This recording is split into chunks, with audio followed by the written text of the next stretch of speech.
Hey everybody, making sure the audio's coming through.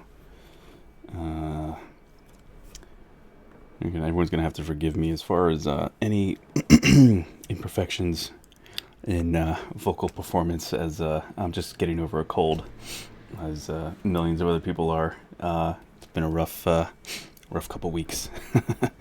It's like a week, I guess. But anyway, what do we got? We got like 30. Looks like we got them 30 some people, almost 40. Cool. All right. So if anyone has any questions, please feel free to type in the chat, and I'll do my best to keep up.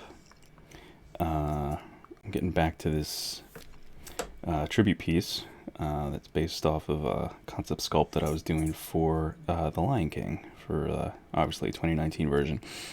I'm trying to kind of suss out these shapes, get some forms in that I'm really happy with. And this is kind of somewhere in the middle right now. Like, I'm sort of happy with some of it and definitely not happy with a lot of it. So we'll see how we go. Yeah. Let's see who we got here. We got people in Twitch. Hey, what's going on? Tor Bickstone, I guess, right? Hello, hello. You have some what?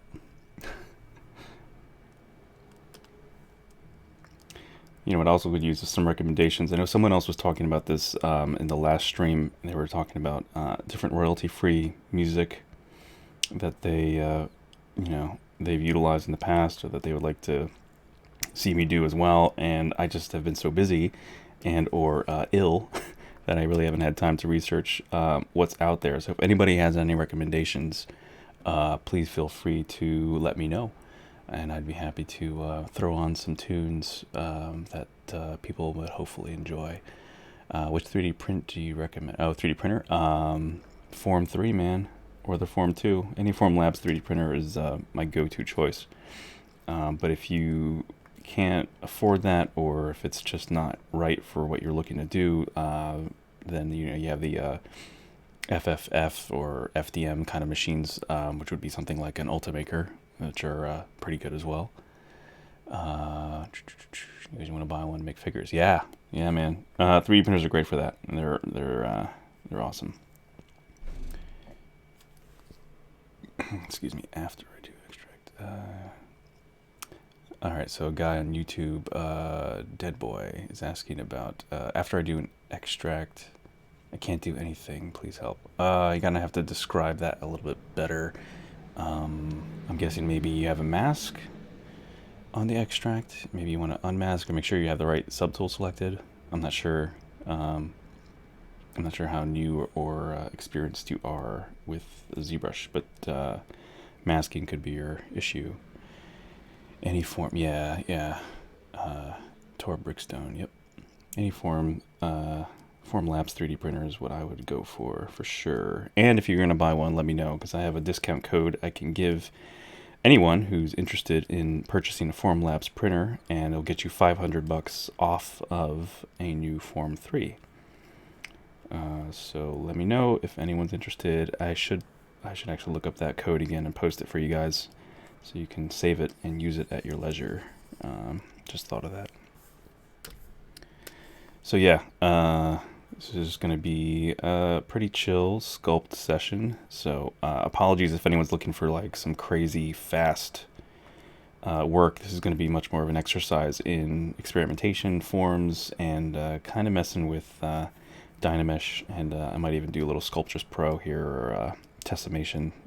Get back into that, because I haven't been doing that in a while, because at work it's all production, so you got to keep clean edge loops and nice topology, and everything has to be ready to go into Unreal Engine and whatnot. So it's definitely not this type of workflow. It's not for 3D printing.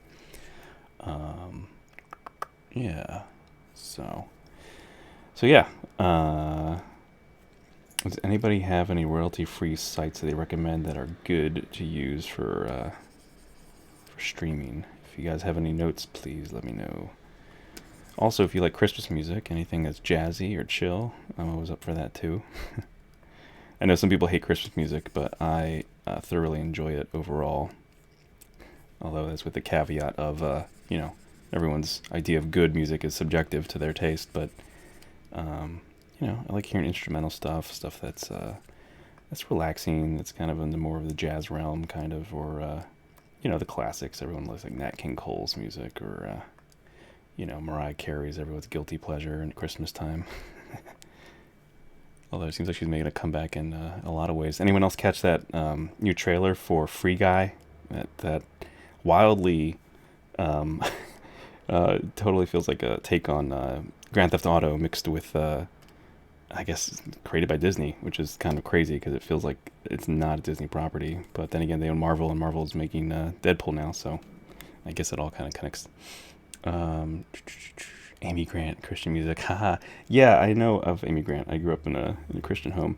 But I'd never heard anything by her that I ever really connected with that I actually can think of that I enjoyed. I'm sure there's good music out there by her. I just never really, I never really paid much attention to her, that artist specifically. Thank you, Muhammad, for that link. I'll have to check it out.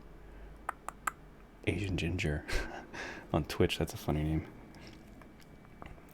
Are you Asian and ginger? I wonder.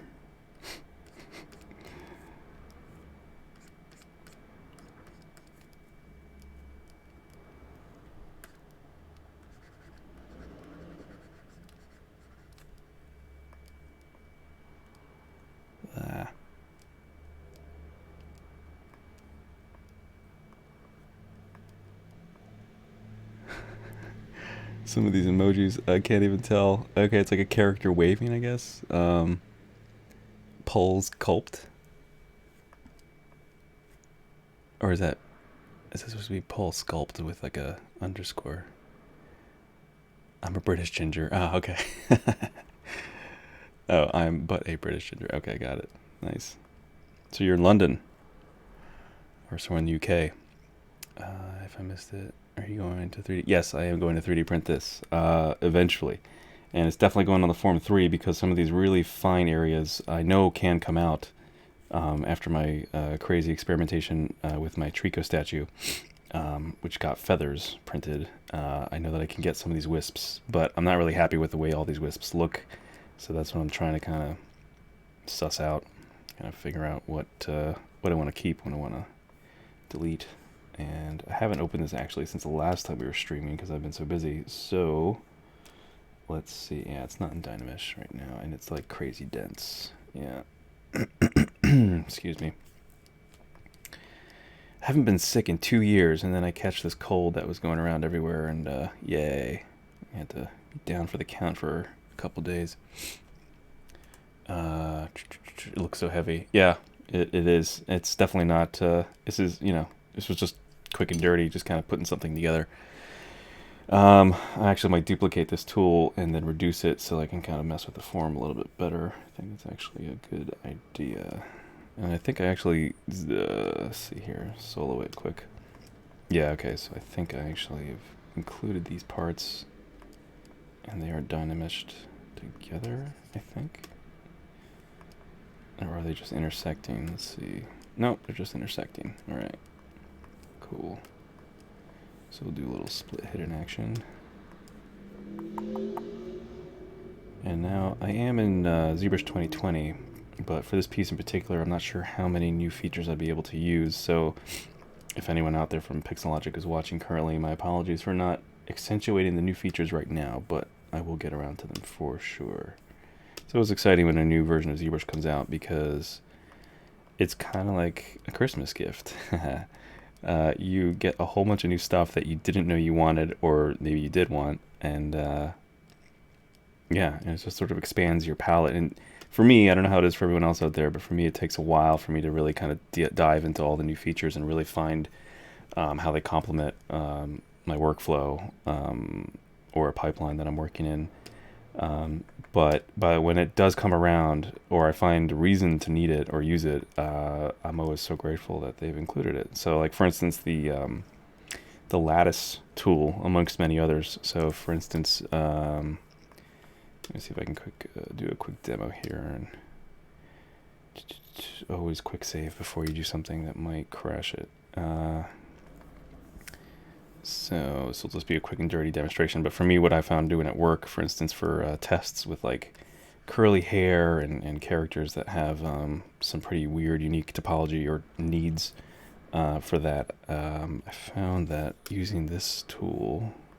So like the crazy thing, I say crazy because it's it doesn't feel like it's quite a ZBrush thing, but it's like more of a Maya thing. Is like once you have this gizmo, you have like a, it's not quite a radial menu, but it's almost like that in Maya, where you click this gear and you get a whole bunch of other options, like a whole other menu system here that some people may not even know exists. And then for me, I found the is it the bend curve? Oh, because it's partially hidden. All right, split hidden again. All right, and remask. And this will just be a quick and dirty demo, but boom. So now we get this box, right? This bounding box, and to do deformation in a really controlled way, sort of guided, almost like a curve or a spline in or a lattice tool in Maya. This is awesome. So I was using this on much way lower geo to deform like curly hair that we designed for a character. And so then this is a tool that lets you really use these points that you can define in all 3 different axes and use them as warp points. So if you know Photoshop at all, and you know like the puppet warp tool in there, which has been around for a while now, but that was like a huge game changer when it came out in Photoshop, because it was like, wow, it lets you do this kind of thing on a 2D image, and at that time it was like crazy fun. It was definitely like, took a while again for people to realize what they could use it for, but it was like a more controlled liquefy tool, so to speak. So anyway, so this is kind of fun. It just lets you really kind of take these huge forms. This is like a beast of a mesh too. It's still like we're at 2 million, and I'm just like toying with this thing as if it was way lighter. It could also be that I have a crazy PC now that I built. But yeah, this is it's just awesome to be able to do this in ZBrush like this. Just lets you kind of figure things out really quickly, and also lets you just control and move something in a very specific way. And you can add more points too if you just sort of stretch out that orange cone. And this is almost like too much then, now we're getting some kind of crazy distortion there. But yeah, this tool is awesome. I love it. I need to utilize a lot of these. I need to utilize these a lot more. Asian Ginger, live a while away from London. Gotcha. Vroom. Nice. Yeah, London's awesome though. At least the last time I was there, it was great. I love it. Although it was years ago. I know it's been different now, but I don't know. You always hear different things about different countries from different sources, so I always kind of take what I hear negative when it comes to like danger and that kind of thing with a grain of salt. Like, I know there's definitely dangerous areas in all kinds of countries and all cities, but it still shouldn't detract from the beauty and the attraction of what makes a city great. So, yeah, London was awesome. I really enjoyed the time I had spent there running around. Kind of want to go back.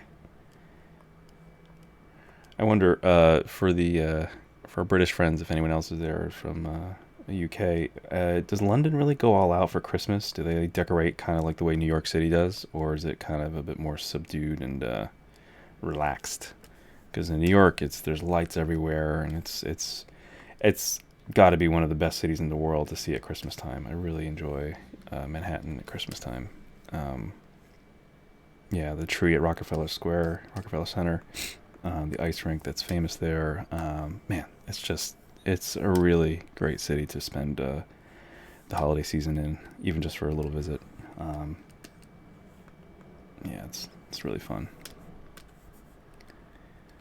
And what's funny is no matter how many times I visited it, it still does kind of feel like, man, this does kind of, it's funny because tourists say this all the time, and I'd always hear it, and I would never really usually say it, but I agree. It's like you almost feel like you're walking on a movie set, because so many places in New York have been shot on so many TV shows and movies, and it's sort of made so much of the city iconic.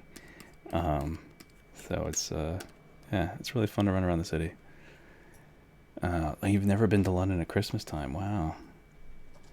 An hour away by train, yeah. Well, yeah, I get it. I mean, I don't know. Everyone has their, I guess their preferences and goals. But for me, I fell in love with New York early on, and I have lived about 2 hours away in a train ride when I grew up. I grew up in Pennsylvania, so I would take the train up and yeah, spend the day or the weekend or a week or two, and yeah, always loved going up there. Hey, buddy, what are you doing? It's my corgi. He's getting into mischief. All right, so I think I'm gonna break this guy up from this other cloud, and then close holes and kind of just deal with Mufasa first, kind of get him a little bit more to where I like him, and then move on to the other forms.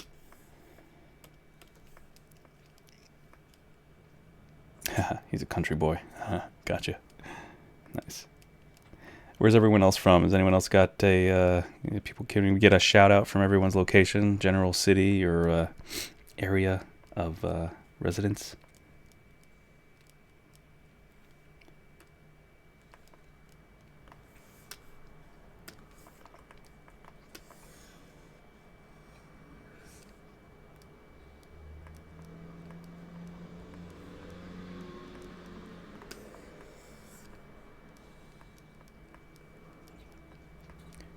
I live near Stonehenge. Wow, Stonehenge. Jeez. That reminds me, there's this DJ that I love and that I follow and listen to all the time and go to see him whenever I can. He would be considered by anyone in their 20s or younger as an older DJ now, but Paul Oakenfold is a pretty legendary guy in the electronic music realm, and he did an album. I think it was the first time it was ever allowed in the UK to do a live musical performance at Stonehenge. I had to keep this separate. So he did a whole album. He created a song called Stonehenge. And anyway, I saw some video and photos of him doing it there, and it was kind of cool. Stonehenge is crazy. It's a cool place. Argentina, Carlos Lopez, nice. Orlando, all right. Florida.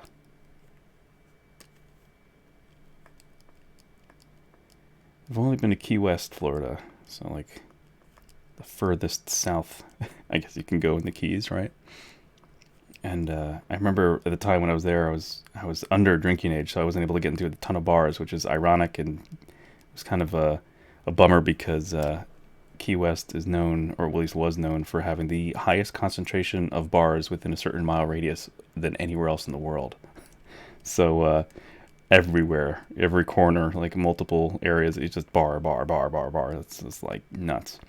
And yeah, I was like 19, I think, at the time, or 20, so it was kind of lame. But the beaches were cool. Really like they were really coral-like, really hard on the feet actually, and short, if I remember correctly. But still, like the water was crystal clear. It was beautiful. Then I heard everything got changed around by these hurricanes. I remember there was a couple that really kind of wiped out Key West a while ago. I don't know how bad that's been since then, but yeah. Yeah, Florida's cool. Greetings from Italy. Dude, nice. I've never been to Italy. I really want to go. I was in Belgium, Germany, and London, but Italy and France are definitely on my list. I've been to Key West 6 times. Spearfishing. Dude, that's awesome. Spearfishing. Yeah, I guess fishing out there must be great. I mean, you're so far in the ocean already on that island. All right, I'm going to mute my mic for a second because I'm going to blow my nose and I don't want to gross everyone out. Apologies. One sec.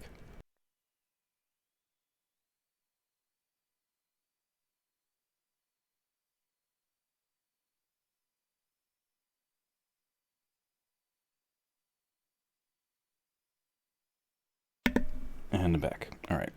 Brazil. Man, look at this. We got people all over the place. Nice.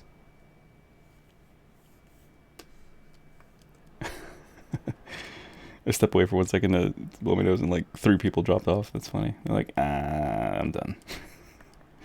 Like, he's blowing his nose. Screw this.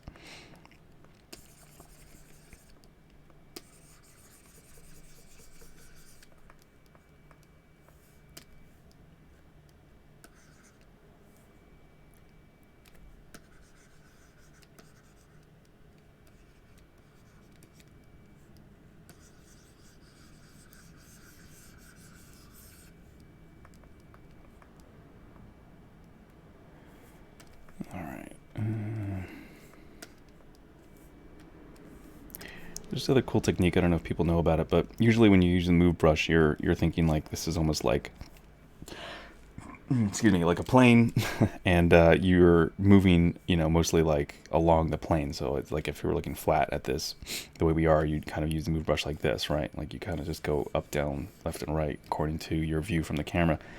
But you can move according to the normals of your object if you hold Alt, and then you click on your model, and then you move in a certain direction. Either way, you can move it according to the normals of where your cursor is. So that's something that's pretty cool and handy. I often use that. Let's say like if I wanted to, for example, I wanted to do something different with the eye here, and instead of, like you wanted to get inside underneath a lip or a curve of some area, you could be looking at it here, and let's say you wanted to get the look right from this angle, but you want to reach inside and pull that. It's almost like you were sticking your fingers inside something and pulling. You can put your cursor on the inside there, just underneath the area you want to touch, and then hold Alt, click, and then there you go. You can move it in a way that it can come toward you, it can go in, all that kind of stuff. So another cool, little trick with the move brush that I didn't know for a while. Yeah.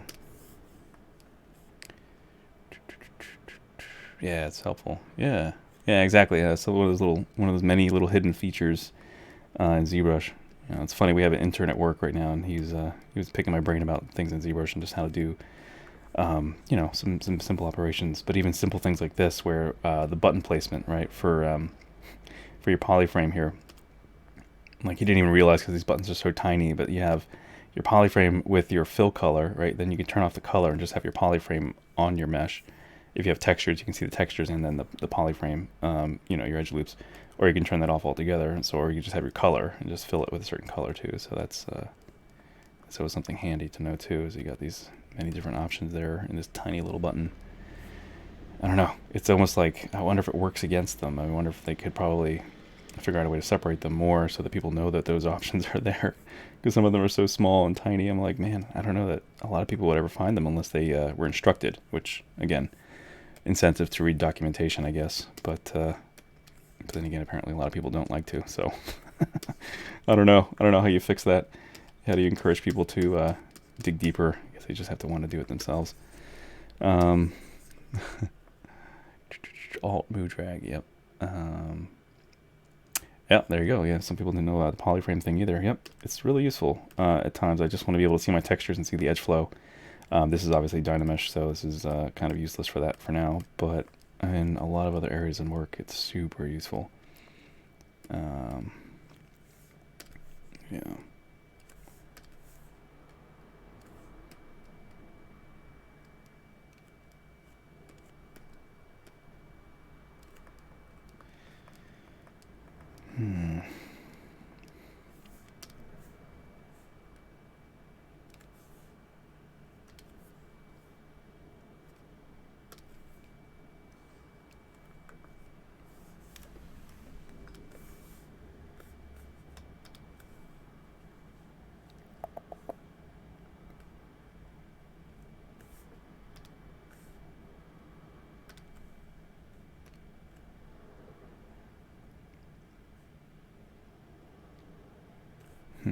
So now I'm trying to think of like just the best way to kind of recreate some of these like kind of pitted, sort of puffy kind of cloud looks, this noise.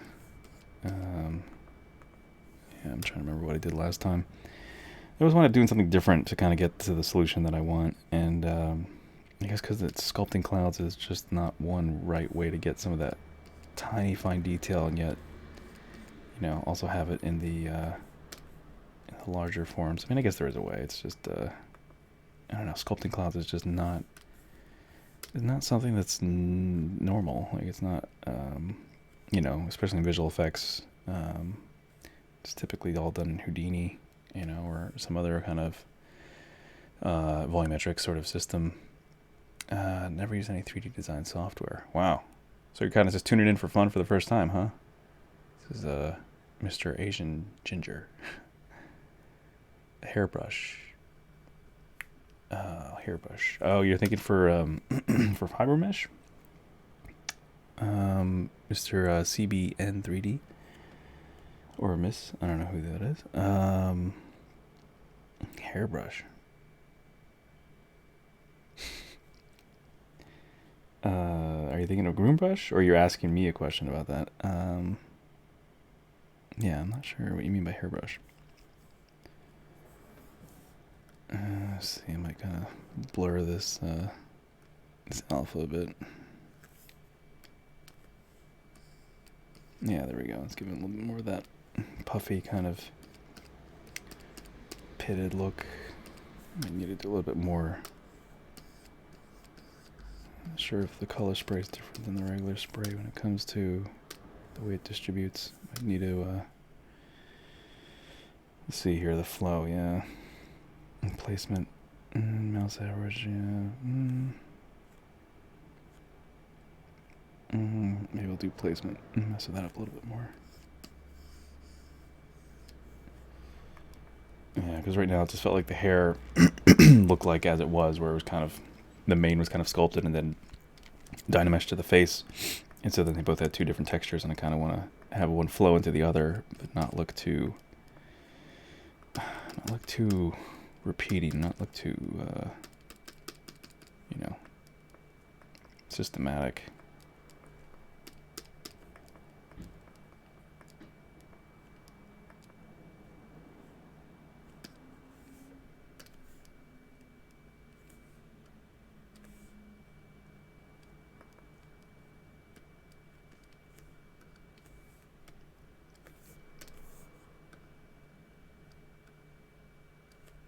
It's interesting, whenever you use move topological, it always has a bit of a lag when it's a dense mesh. But the regular move brush is just like a brute force. It just kind of takes whatever you want. But I kind of wish there was that happy medium between the two, where it was like the topological precision, so it would ignore other meshes that aren't, you know, directly connected to the one you're trying to affect. But just be a little bit more responsive. There's that lag. It's like I'm tapping, clicking, pulling, and then it takes a minute to kind of catch up. One of those quirks. All right, so who we got here? What's that program? N3 Lily Guzman? Which program? I mean, are you asking what I'm using, or are you asking something else? Houdini? Is that what you're wondering? Program, bro. What program, dude? I don't know. You got to be specific. You mean you're asking what I'm using now, or are you asking something I mentioned? This is ZBrush. It's in the title.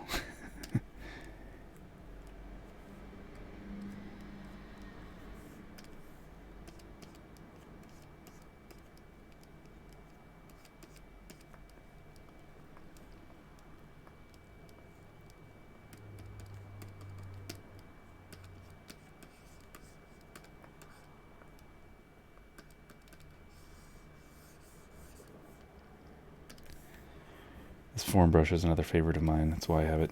This stack here. It's great to really kind of gently keeps the form, hence the name that you have underlined, but it's still kind of, it's like a cross between, I don't know, like the standard, the inflate, and something else where it just retains the shape that's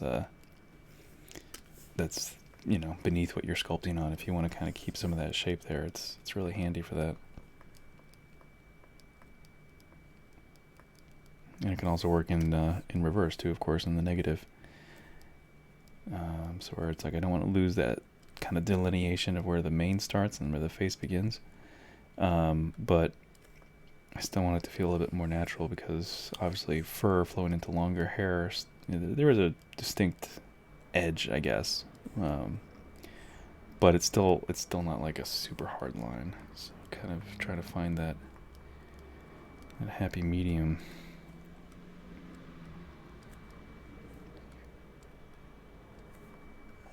Oh, there's so many projects I'm thinking about now where it's like I need to get back to this, and I owe this person that, and I owe these other friends some other projects that are kind of been on the back burner, and I feel bad about it. It's just, man, life gets hectic and busy, and in a city like LA where it's, Man, it's like it's some, it's there's years where it can be like really hand to mouth, and then there's years where it's just like, hey, I'm flush with work. And the struggle is real. It's definitely gotten easier over the years, but I'll tell you what, man, the art industry, the visual effects entertainment industry can be a brutal place, and it's become ever more apparent to me how important it is to be as much as you can aware and if possible a part of the bleeding edge of technology. Like Unreal is becoming such a big deal now, and Epic Games is making so many just boss moves when it comes to acquisitions of companies, like merging with Quixel and making their library available. If you guys don't know what Quixel is, it's they have this they have Megascan library, so they just go and photogrammetrize like unbelievable amounts of data of terrain and plants and materials, woods, and all this. It's just unbelievable, and for free now with if you have an Unreal account, which is also free. So there's no reason why you shouldn't be able to utilize it. And man, it's just become so apparent to me that it's crucial to stay employed and to stay. It kind of goes hand in hand to stay relevant. In the visual effects industry, you've got to keep up with what's coming out. And it might sound kind of tedious, or it might sound unattractive at times, because it's like, oh, I got to learn something else new. And believe me, at times I'm like, I don't want to learn new software, because as much as I just want to sculpt, sometimes I have to learn something else in order to stay in the pipeline, or to accomplish things I want to do. For as great as ZBrush is, you can't really do full-on animations in it. There's so many things that it doesn't do because it's not intended for that. So, if you want to set out to do a short film, like what I'm working on, or be a part of a studio where you're expected to wear more than one hat, be a part of a startup, somewhere where you have to do multiple jobs, you've got to be able to diversify your knowledge of other software, and it is so important to stay abreast of new software, new tech, and learn to enjoy it. Learn to enjoy learning new software and new technology, and also find ways to carrot yourself. Like dangle a carrot in front of you. That's what I always call it when I do it for myself. To excuse me, to be able to force myself to essentially learn new software. You find a reason to use it. Think of something that you've either dreamt about or wanted to do for a while, but maybe it would require more tools or new technology or something you don't know yet or don't have. And now if you look at what's available, there's so many ways and so many more user-friendly ways to get from point A to point B with creative challenges that you might want to have or do, creative projects, that it's a great time to really jump into new software. And things like Unreal are, they're becoming so useful and user-friendly. You can't get much more user-friendly than free and used by, some of the top companies and directors and creatives in the world.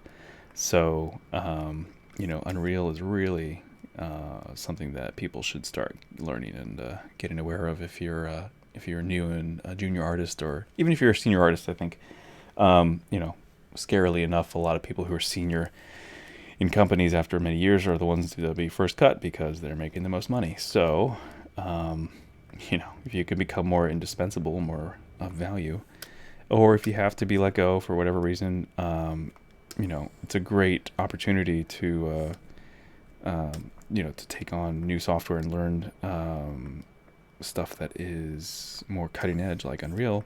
It keeps you employed, it keeps you relevant, and you might actually really enjoy it. So just things that have been on my mind lately. It's like working out, a lot of ways. You gotta keep it up if you don't want to, use it or lose it kind of thing. You want to stay in a certain shape or form. You gotta keep hitting the gym, or at least, eating the right things, keeping the right habits. Knowledge and new software is kind of in that same department. You gotta keep up, or otherwise you get left behind, unfortunately. Unless you're such a name, or you're just so busy all the time, and you have such a certain aesthetic that everybody wants, then lucky you. And that's great. But there's a lot of artists who aren't necessarily in that same department, so you've got to find your way.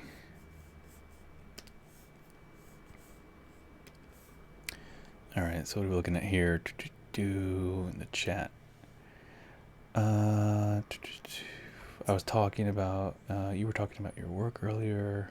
Where do you work? Oh, okay. So I work at this new startup. It's called, kind of been flying under the radar, but I think they're going to be becoming more relevant soon. It's called AMGI Media Group, if I'm not mistaken. I think that's the correct name now. They're a startup in Pasadena, led by Colin Brady, who is a very gifted and great director who was previously known for a lot of different work, but one of them that everyone would probably know is Toy Story. So he was a big part of that for a while. Toy Story 2, excuse me. And was at Pixar for quite a while. Yeah, so he's got his own studio going on right now in Pasadena, and we got to know each other back in the day when I was working with him at Pixamondo, in the kind of whatever it was, like West Hollywood, Santa Monica borderline. And this was one of the first gigs I got when I moved to LA, and we became fast friends. And then years later, we kept in touch and we do little projects together here and there. But then recently, a mutual friend kind of reconnected us and found out what he was doing, and that he needed some artists. Knew me, of course, and one of the people he could trust and could work well with him. So, phone call, meet and greet. We need you. Come work with us. And then it led from, a little freelance work to like, we could use you more. Would you like it? Would you like to stay longer? And then, yada, yada, yada. Here we are. So yeah, it's a great place. They were doing a lot of really cool cutting edge work with Unreal and motion capture, and ironically,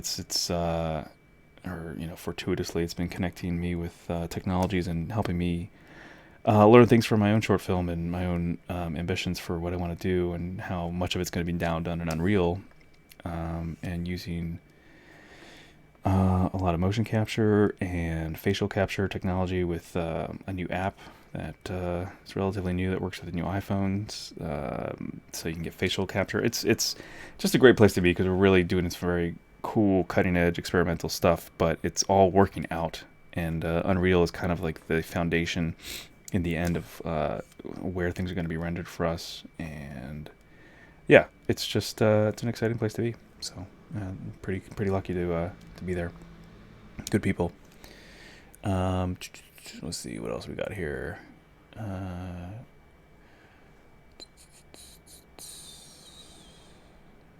Unreal is a discipline that's intimidating. Yeah, it is. But buy a course or two, like on Udemy or something, or on YouTube, or find some tutorials and just kind of buckle down and just say like, all right, I'm gonna learn this, and you just gotta kind of. It is a discipline that's intimidating, but again, you gotta be disciplined too, in order to move forward. I think in life, you gotta. It's like working out or eating well. If you want to see results, if you want to get some consistency of anything, you gotta put in the hours. You gotta put in the work. It's just that simple, unfortunately or fortunately. That really should be encouraging because we live in an era where, if you're an average person of average intelligence and you have any desire to learn anything, you can learn anything now, and it's mostly for free too, which is the most incredible thing. I think we live in an era where if you want to know about anything or become an expert, you can. It's just a matter of will. If you want to become better or knowledgeable of something, go for it.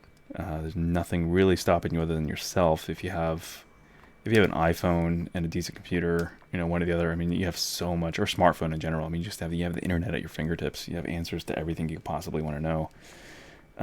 In general, it's crazy. Wish Substance had a Twitch channel like this one. Ha! That's a compliment to Pixo.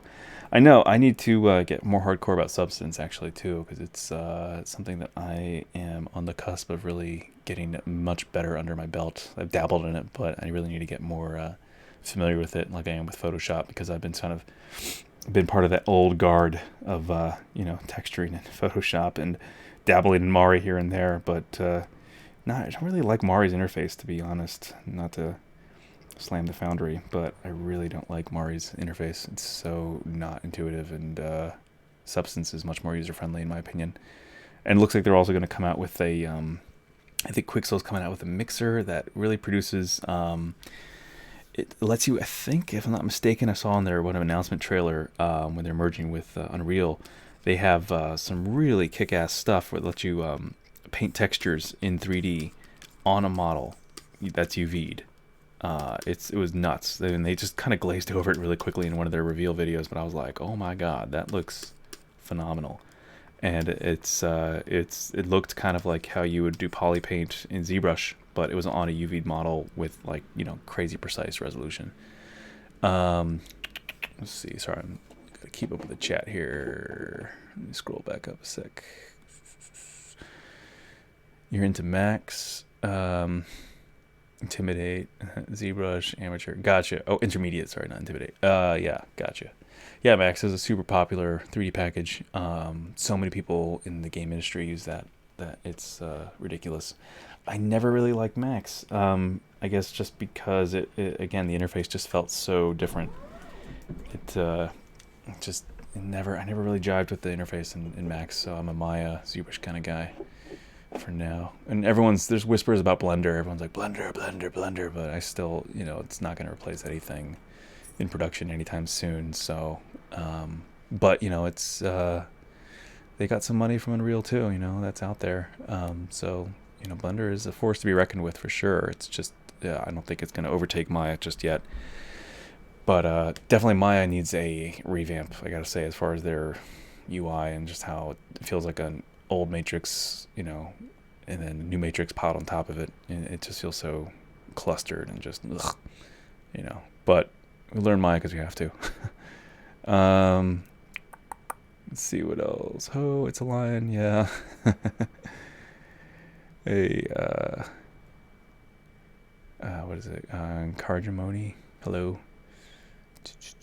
Ginger says, I feel that I'm learning Polish and there's so much information everywhere and so many apps for free. Yeah. Polish? What? I'm learning Polish. What? CB and 3D Mixer. Yeah, so Quixel has a thing, I think, that's called, if I'm not mistaken, Mixer, and I think if you Google it, you can find it. It's coming out, or it is out, but I think they're revising it. Anyway, they had an announcement trailer about their collaboration with Epic for Unreal Engine, and if you go and watch that video of the, I guess he's the founder of Quixel, if I'm not mistaken, or one of their major heads of the company, he goes on to talk about the merger, and yeah, you'll see in the video, there's some quick footage of Mixer operating like, I guess what it's supposed to do, which is creating materials, textures, and painting on UV models, and it looks nuts.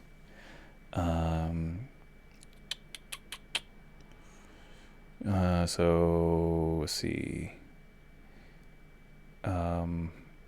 Cardamoni, is it just a talent or work? Is much matter in ZBrush or digital arts? Is visual design for games, etc.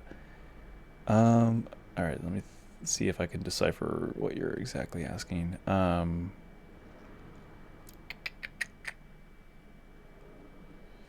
Is it just talent or work is much matter? Oh, you're asking, so it doesn't matter as much. Okay. Yeah, talent, I feel, is kind of a misnomer. I mean, talent, what is really talent? Talent is having like a natural proclivity to excel at a certain skill, I guess is how you define it. So, I mean, there are even prodigies, you know, people who are apparently geniuses that kind of just come out and like have a savantic sort of ability to just, you know, an autistic sort of like Rain Man kind of like, boom, there it is. Like, here's an answer. You know, those people are really rare and high functioning in certain specific areas, but then often very dysfunctional socially in other areas. So that's one extreme of prodigies, but most people like even people like Mozart, you know, and you look at their history and you learn more about like how his father raised him and people acted like he was just a genius. And I'm sure he's very skilled. He was a kid who had a mental leaning, you know, as a child for the piano and for composition, but he was also highly trained and conditioned by his father. And so strict discipline, you know, crazy strict discipline, like militant kind of style, you know, all that kind of level of guidance, and then at certain levels of personality where, you know, I look at like my sister and other people I know who, you know, if they have a certain personality that's compatible with receiving information and are happy to obey, or follow rules, but also are gifted at something, and they meet the right teachers and they have the right support group. Essentially, that's really crucial, I think, to the success of a lot of creatives.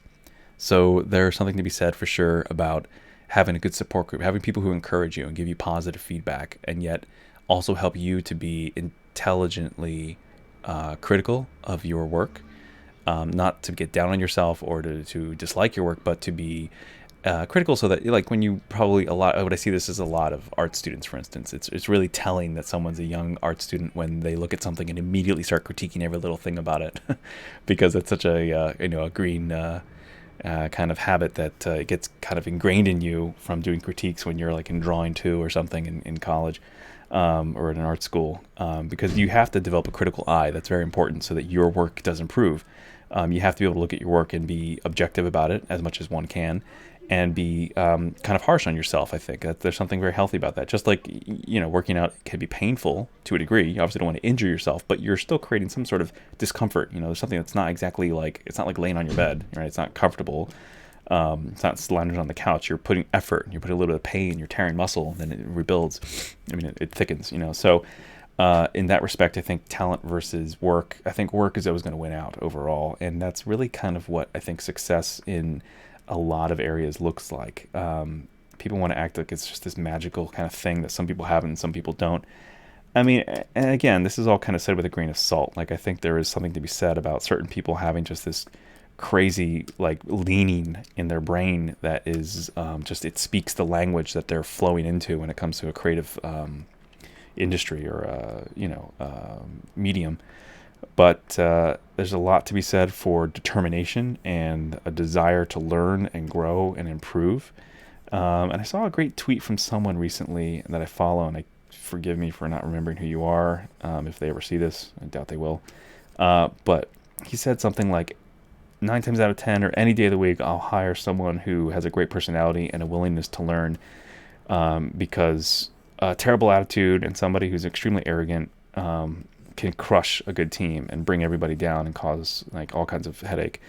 But you can't teach someone, when you can teach someone who's a nice person, you can teach them any technical skill, really, because if they're even just half competent and they want to learn, they can learn, and they will, and they'll become proficient at it. You can teach technical skills, but it's really hard to teach someone what their parents should have taught them, right? Life skills, soft skills, ability to get along well, and to be a good person, and to have a good work ethic, to be able to put in the time and not complain, and just it seems so simple, right? Because I think a lot of us know people like that, or maybe we are like that. But for every person out there who is a good, responsible employee or a hard worker, there are so many people who are not, and part of it's because I think they haven't found their purpose. You know what I mean? I think a purpose and passion are really important assets that will drive a person to become successful, because they are so in love with what they're doing, or they have such a strong desire to achieve, to accomplish, or just just enjoying their ride so much in whatever they're doing. Right? They're such a passionate artist. Like for me, I don't want to just be an asset creator for the rest of my life. Meaning, I don't want someone to hand me concept art, or even ask me just to produce concept art, and then just to produce a product basically and just hand it to somebody. That's really not my life goal or mission at all. My mission is to be a storyteller and to, make films that really affect people positively and powerfully, and kind of blow their minds. That's really my goal. And that was instilled in me inadvertently by my parents exposing me to tons of great films, namely by Spielberg and George Lucas. And, later on, I just, fell in love with that style. And then they have people like Christopher Nolan and others kind of bringing that on now and kind of carrying that mantle, which is so rare. But I think there's something to be said about how people are exposed to the arts at a younger age, and then how they're supported in that area. And even my parents, while they've been great and they always were supportive, they didn't really know, and I didn't even really know, that I really wanted to be an artist in the end, or that I wanted to be some type of artist and make my living that way. They encouraged me to go into medicine, and that's what I did for a long time. So, or pursued it for a long time, I should say, and worked. I worked for like 6-7 years in medicine altogether, different aspects. But that being said, I think I don't know. I think talent's really kind of a misnomer. I think that skill is the biggest player in the success of someone as an artist, and determination. You got to be able to just to know that if you have a vision for something, or you have the ability and passion for something in the drive, you just need to go for it and not care what anyone else might say or think. You have to know, like, just like anything else, there's a sketch phase, right? There's a rough phase of everything, and that's also in life and in learning new skills. And in the beginning, it's going to look like crap, and that's just part of the curve. And as you get better, your work will get better, and as you work harder and put in those, like famous 10,000 hours, you're going to see better results. You should, anyway. But it's you got to work smart and hard in the beginning, and then I think once you've gotten those fundamentals down, like life drawing, for instance, super important. Like understanding how to observe something accurately in the real world and then being able to replicate it on the piece of paper, it's critically important. And then same thing for like clay sculpting. Your observational skills should start, I think, with 2D because it's just more accessible, and you can do it anytime, anywhere. And it's, or like, with instruments, I think like playing piano is super important. It's not necessary, but I think it really helps people develop their musical skills and their knowledge of music theory and all of that. I think that's like one of those fundamental things. You learn how to play the piano, and then I think that really carries over that music theory, and the training you get from playing piano helps educate you faster, better, and have a firmer foundation when you move on to other instruments.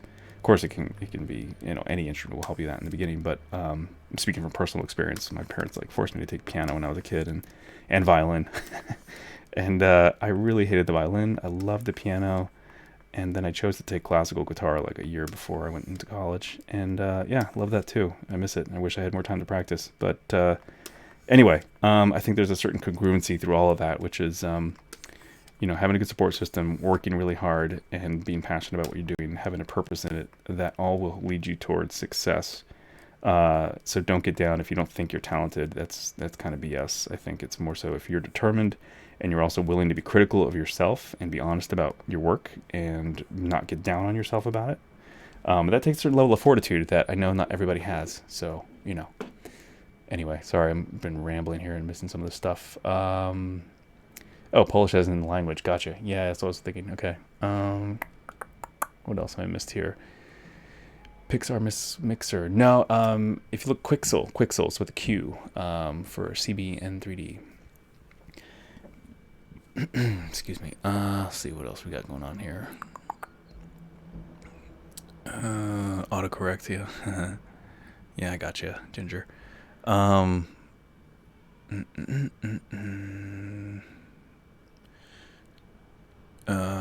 Ginger is so lost. Sorry. Sounds like something Gordon Ramsay would say. Wait, what sounds like what Gordon Ramsay would say? I know I can be harsh. I can be kind of brutal sometimes. I try not to be. Have I done forensic 3D? No, that's kind of cool though. I haven't. I've actually, speaking of one things I need to get back to is dog prosthetics or something I've been dabbling with, and I need to kind of finish some of them because I have a bunch that are in the middle of process that have been sitting there for a while because I got really busy and needed to finish work for survival. But now I've really got to finish these dog prosthetics for some pups out there that could use them. So that's the closest forensic 3D that I've ever gotten to. But that's where it's kind of come full circle with my medical background and biology mixed with ZBrush, which it's pretty fun. It's pretty cool with that and 3D printing. Let's see, in Turkey, it's not like that. When someone draws something in high school, you see when I make art, parents say, first of all, get a legit job. Yeah, that's everywhere, dude. The cliche of most parents is that they say, get a real job, don't be an artist. That's always the case.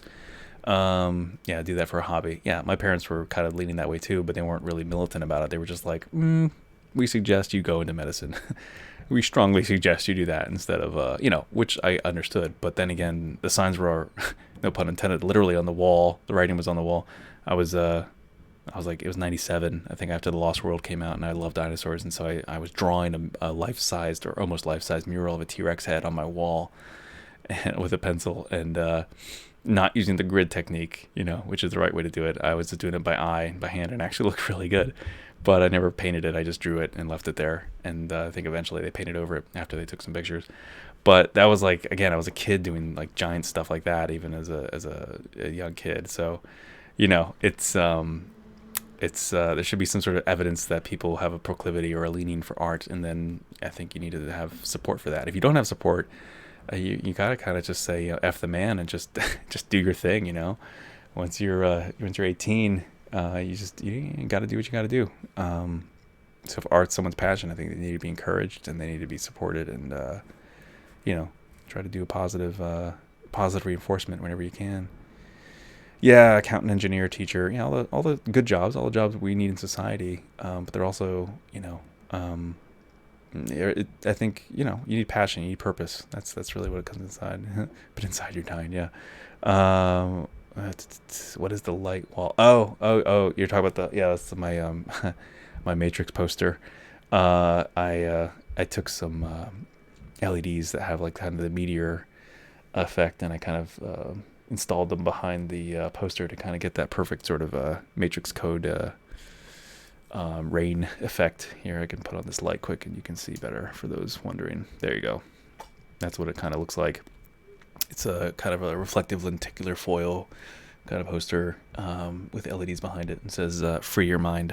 It says on the top there. I love it. It's awesome. I think there's only like 300 of them ever made, and I found it on eBay and jumped on it. I love the Matrix.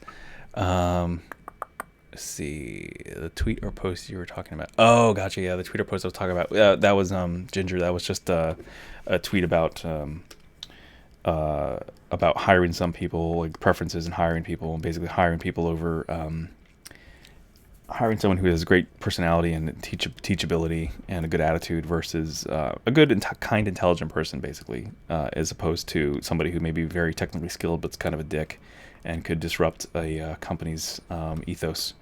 They're always going to hire the nice, kind person who needs to be trained or taught up rather than the arrogant guy or girl who is highly skilled but is a douche.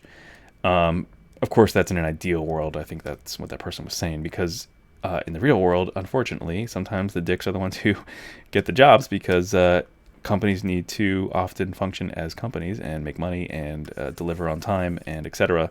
And so sometimes someone who just can get the job done is all that matters, and they may not care about their attitude or their work ethic as long as they get the job done, which happens probably more often than not, unfortunately.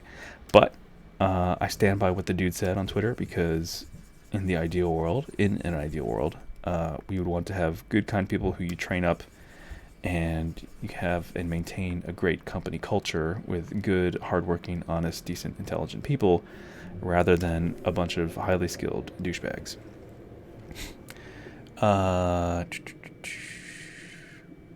If they not support, paint the wall. Yeah. That's funny. Yeah, that's my quote. Yeah, sure. That's hilarious. Yeah, it's like something Gordon Ramsay would say. Oh, gotcha. That's funny. Yeah. I don't know. Gordon Ramsay's very good at what he does, though, right?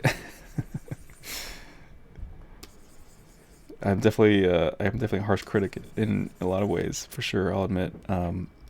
But I also try to make sure that the criticism is valid and honest, and I try not to make people feel like shit whenever I criticize anything. I don't know. I mean, I don't really go around critiquing people's art much at all. It's pretty rare that I would ever say anything about someone's art at this point, unless someone asks me.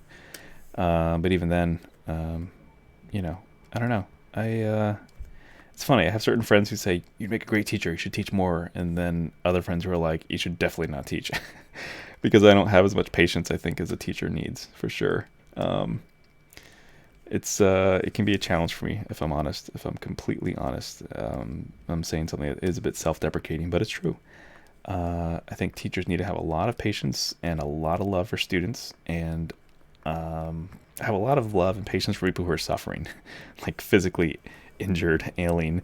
But if someone's putting the effort in. So like when I worked at ZBrush workshops, my coworker William Detry, he was the one who got me into the company there, and we both kind of shared the same opinion about students. And this is the opinion. This is my opinion as well.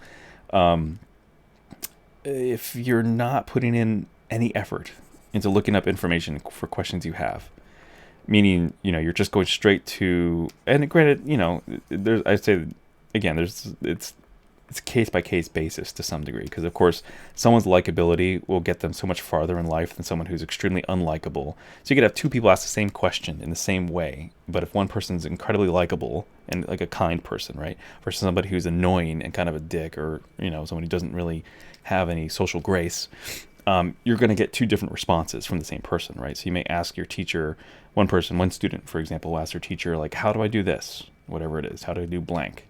But they ask in a very kind way, and they already have a rapport with their teacher where their teacher likes them. Not a teacher's pet, but just somebody that the teacher enjoys speaking with, or, has shown and seen that the student has put effort into their life and, their studies. And then they ask a question which, maybe they should have gone and done research on before asking the teacher and using up their time. But again, that you could argue that that's what the teacher is there for. Although, it does become kind of interesting and kind of rough when the students are putting no effort into anything, and they're just constantly asking for everything to be spoon-fed to them, essentially. Just, they don't even want to Google themselves anything. They just want to be told.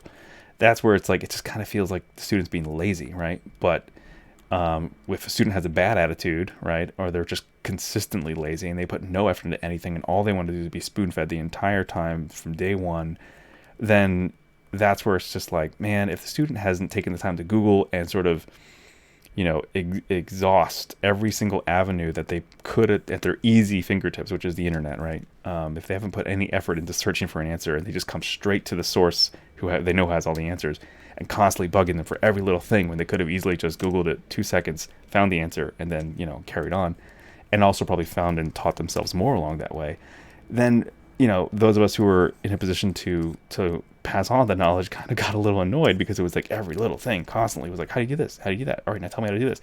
And then they're not really even, it's almost like you're just it's almost like asking to cheat on a test. It's almost like saying, just give me the answers for the test. Yeah, but you're not learning anything that way. You're just passing the test. You're just getting from point A to point B. But if you're not even teaching, you're not even doing any of that yourself, you're just asking someone else to kind of spoon feed you, you're not going to develop the muscles to chew. You're not going to develop the way to process information correctly. Your neural pathways aren't being really, defined. Actually, if you want to get technical about it, you're just kind of filling in the gap for information very quickly and then forgetting about it. Kind of like what a lot of us do in college and in maybe even in high school. You memorize information for a test, you regurgitate it for the test, and then you completely forget about it for the rest of your life, unless you absolutely need it. And I think that's a huge sign of a very flawed, ancient education system. We've really got to progress past that, because that was great for the industrial age, when I think college was truly higher education. And now, in a lot of ways, it feels like it's just glorified filtration system, and or a great networking tool. But it feels like you can literally get a Harvard or you can audit certain classes on the internet on your phone. You can be, I always say this is kind of a brutal joke. You could be taking a dump on the toilet auditing a Harvard class and getting that kind of education on your phone. It's ridiculous. Like the amount of information that's at our fingertips now for free. So I feel like in a lot of ways when it comes to information, we're in a post-university era, but there's still a need for that kind of filtration system. There's still a companies want to have that sort of security and the knowledge of like, you've earned this degree, you have this piece of paper, we know that you have a certain bar of discipline, and you can follow orders and obey and follow a system to a certain degree well enough to function. So now we're going to hire you because we trust that you've attained this knowledge and this experience because of this piece of paper, because of where you went to receive it. But it just feels like that's such an antiquated system. I feel like there really should be a better evolution of our education system now universally, where it goes beyond how universities have been operating for quite a while now. And also there's just such huge businesses, because there's so many people I know who graduated with a degree that they're not even using at all. I mean, it granted them like an entry card, right? Like a filtration system. It put them in a certain tier socially, and then companies say, oh, well, you have that, so then of course you must be of this certain caliber automatically, which doesn't mean that's true at all. So then, we're going to hire you and let you do this job that's completely not related to your degree at all, but you have a bachelor's in this, or a master's or a PhD. So we're going to trust you. A PhD is a bit higher level still, I think, where there was a certain level of significance to defending a thesis. But still, I mean, you can do a thesis on something that's totally ridiculous and have a PhD in something that's probably ridiculous. But, that's more the exception. But yeah, I feel like, bachelor's and to some degree even master's, it's like, it's you could do a lot of that and learn a lot of that knowledge on your own if you actually had discipline and or just the right people surrounding you. A lot of on-the-job training is what happens now. There's for instance, my roommate is a designer at Tesla, and he's finishing up his internship there, and he has super proud of him. He designed the Cyber Quad, which is the ATV that Tesla unveiled with the Cybertruck, and that he did, pretty much on his own. I mean, he worked with the team, but he designed it, and they trusted him, and he's earning his master's. He's from Sweden, but I don't think that at this point, his artistry is his artistry, and it's his brain, it's his mind, right? I don't think that the piece of paper at this point is going to define his level of skill and artistry and vision at all. It's just a formality, right? Definitely some of that education has been helpful in his life for sure. I'm sure it's helped, given him a lot, but I would give him more credit to his own mind and his own inspiration than I would to a university, or any school kind of defining something for him. I think he's more the catalyst and the critical unit in that whole, production of something, more so than his educational background. Anyway, sorry, I'm just kind of blabbering, philosophizing. Let's see, what do we got here? Do UV mapping need to be done in ZBrush, or is it better to use in a program? Yeah, I've been bugging the guys at Pixelogic for a while now about UV peel. I know it's in production. Who knows when it comes out? UV, you can do a messy version of it in ZBrush. UV Master. It's right here. If you go to your Z plugin, go to UV Master, boom, and you can unwrap you can do a lot of things here. You can do control painting, where you can kind of loosely designate where you want your seams to be. It's really not the ideal way to UV something if UVs are critical for your workflow. Unfortunately, I know they're working on a way better solution, which is it looks like the dream version of a UV tool. Honestly, it's Peel UV or UV Peel. But until that comes out, I would say either work in Maya and maybe download a plugin or two that would help kind of streamline the UV process. Or you might want to look into Rhizome. It's a Russian software that they have some pretty impressive UV tools. There's also the classic company called Hedus, like the word head, US. And they have... good lord, people are loud. They have a very ancient looking software called UV Layout, very creatively named, and it's a very great standard tool, but it's not intuitive. It's a weird program that does unwrap very well for UVs. So that's for Alec SPB, yeah. Okay, Ginger, see you later, man. He's going to bed. It's 5 a.m. What else? Who we got here? UV mapping is only necessary if you're exporting to Maya Max. Yeah, changing stuff, Substance Painter. Yep. Yeah. Yeah, you are right. CB in 3D.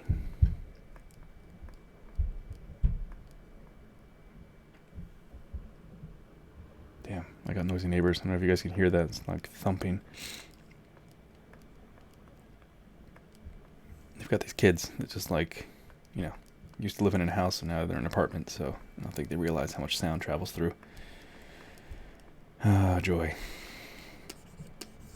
It's time to move.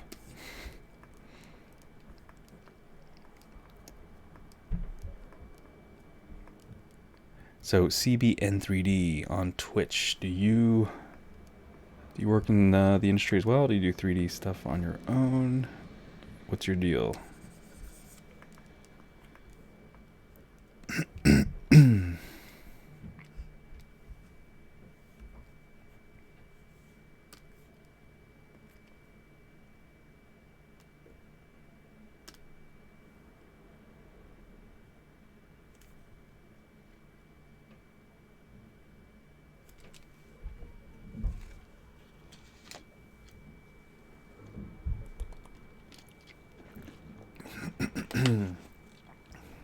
Excuse me.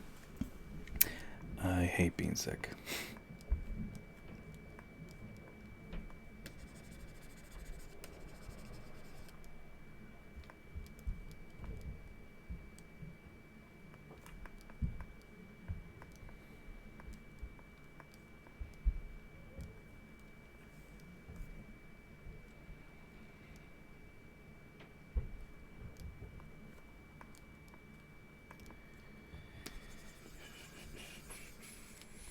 I create cute little animations for the web using Max and Fume FX. Sweet.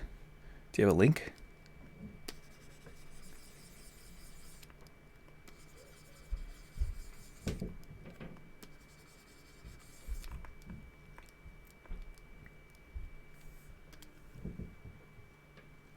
And then you export to Premiere and After Effects. Nice. I'm assuming that's what AF means, right? Because usually I think the abbreviation for After Effects is AE, but unless you mean Premiere and as fuck. I don't know. Oh, this thing went up to 6 million. I should probably go back.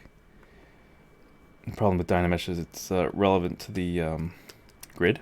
So if your mesh is giant compared to this standard grid of the floor, that means your poly count's going to go crazy high. So I'm going back here now. It's at 1 million. All right, so I'll bring this down, way down. Let's see, down to Chinatown. It's still 6 million. What the heck? I don't want to go to 6 million. All right, maybe it's time to do what I was suggesting earlier. I'm going to duplicate this and then ZRemesh it. So I'm going to hide this guy. And then we're going to go to ZRemesh.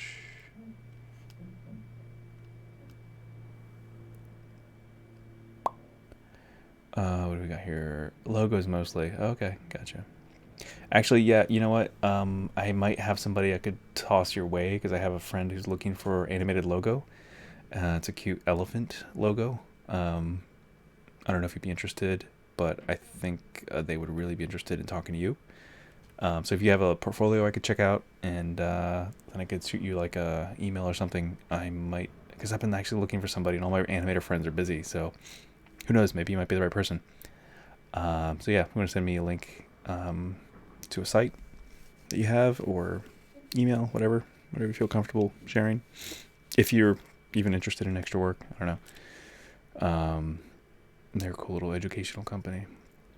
Let's see, questions in YouTube. Do you suggest ZBrush for 2D artists who would like to understand, say, 3D anatomy better?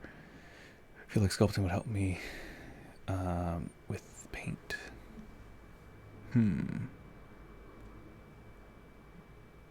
I always suggest ZBrush is the answer for almost everything, honestly. I would say ZBrush all the things. ZBrush all you can.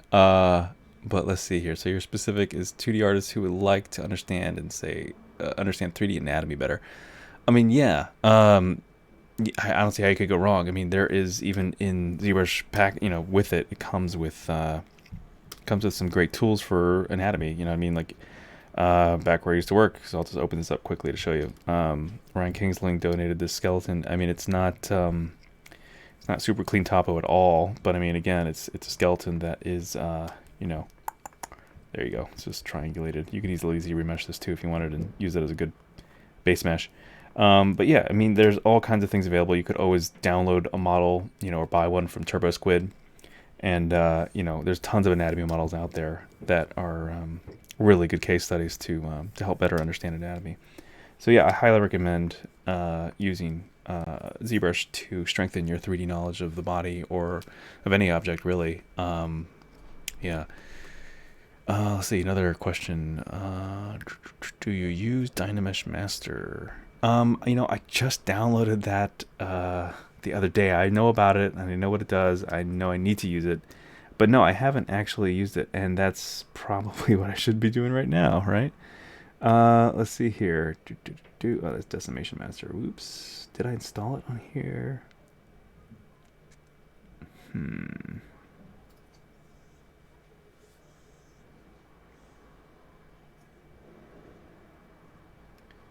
No, I don't think I did. Unless I'm not seeing it. Yeah, that might be one of the plugins I need to install. Crap. Yeah, oh well. Yeah, but I should probably do that. Yeah, good call.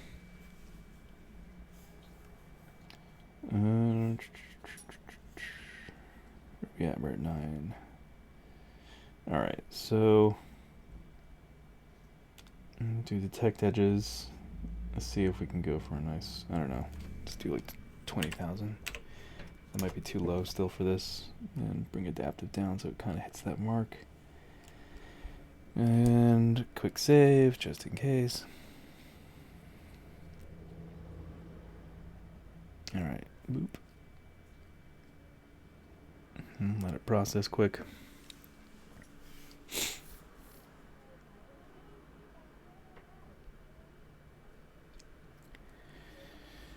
Oh yeah, happy to help, man.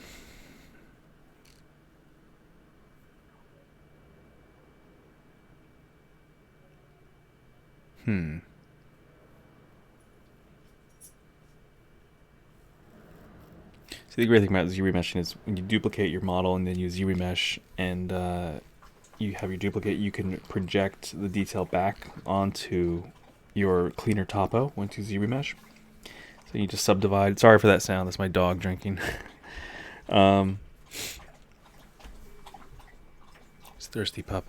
Yeah, so you can have a much cleaner topo and better edge flow, and it kind of helps you with sculpting too, because once you have topology that's flowing in the directions of your shapes, it just complements your sculpting and the way that the polygons deform.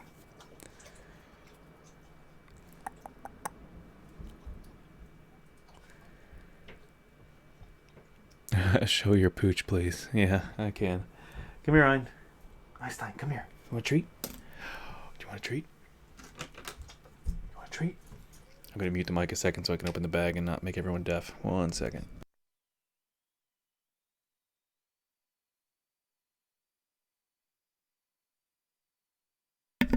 All right, here we go. Einstein, come here. You want a treat? It's over here. Come here. Come on, up. Up. There you go.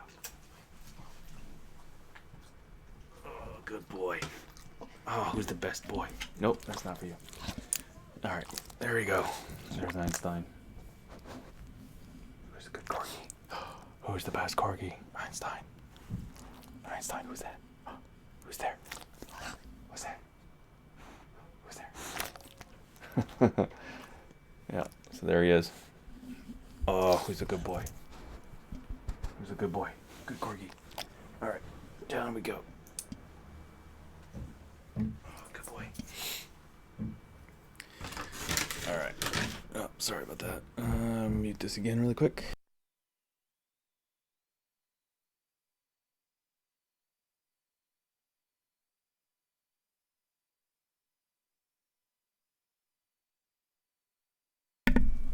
All right, and boom, there we go. We got the new mesh. Check that out, man. Look at the topology, so much cleaner. So much lighter. Good lord, yeah, hit it too. Look at that, 20,000. Boom, on the money. Yeah, so this is great too when it helps you kind of simplify some forms and kind of read it better in some ways too, without the noise for a second. Kind of helps you kind of take a virtual step back and kind of look at it and think, well, what's working, what's not. I really like kind of some of this flow in here. I kind of want to play with those forms a little bit more, I think, because some of these wisps are really cool. Because it really feels like the mane is kind of flowing, into the cloud shapes. And Inflate is a great brush to kind of bring out some of these shapes. And I have to move some of this apart.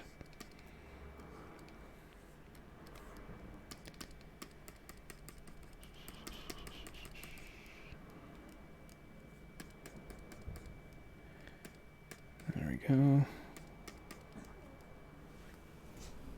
Excuse you. He just burped. Okay.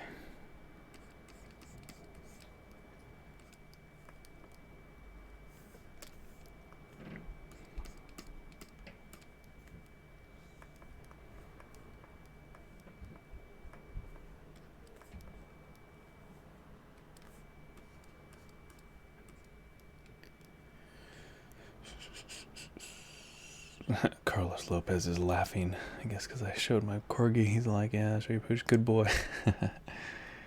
Kind of looks like your dog, huh? Ah, nice. What is your dog? What kind of dog do you guys have? Who has dogs, and what kind of breed do you guys have? Or if you have another kind of pet, what kind of pet do you have? I'm sure someone has a cat, or 2, or 5, or 10. But I'm curious if anyone has any unique pets. Like, does anyone have like an iguana, or a kind of monitor lizard, or I don't get the whole snake thing. I mean, I get it how they can kind of be friendly, but man, snakes and scorpions and spiders, I'm not doing that. I'm kind of like morbidly fascinated by them, but I would never want to have one as a pet. I don't know, you can't cuddle a snake, really. I mean, they can wrap around you, I guess, or whatever, but I don't know, it's just not cuddly, it's not fluffy, it's not... It's scary, I don't know. They're always kind of a little intimidating. I'd rather not deal with snakes.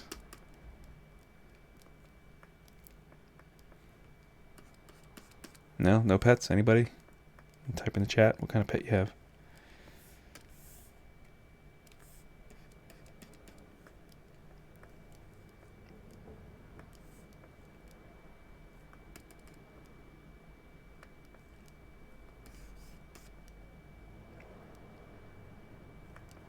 I'm gonna have to fix that mouth too. I have to like stitch that together. Should have done that actually before I ZRemeshed. I should have dynameshed that together. But oh well, I'll take care of it later.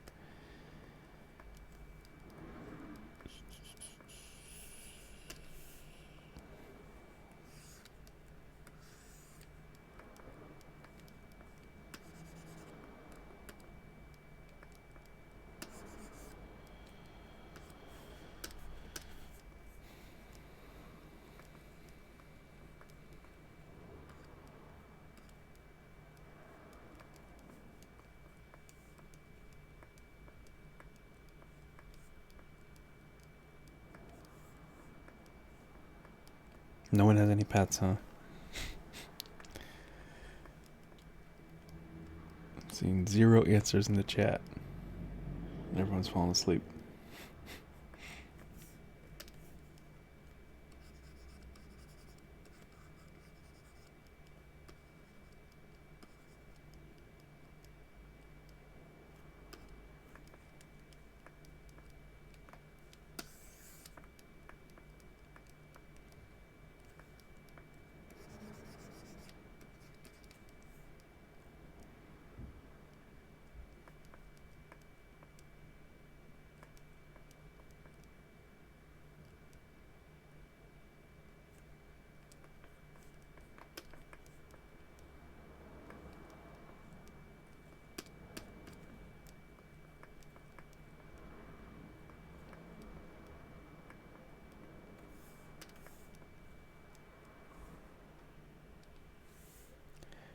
My Max says Chihuahua Beagle mix. A Chibeagle.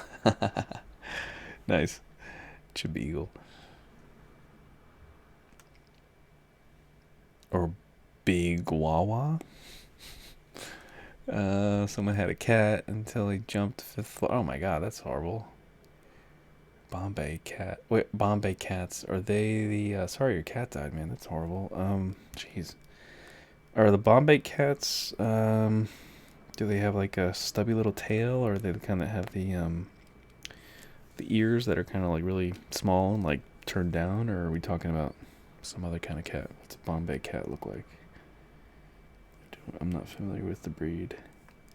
I grew up with 2 cats when I was living with my parents as a kid, and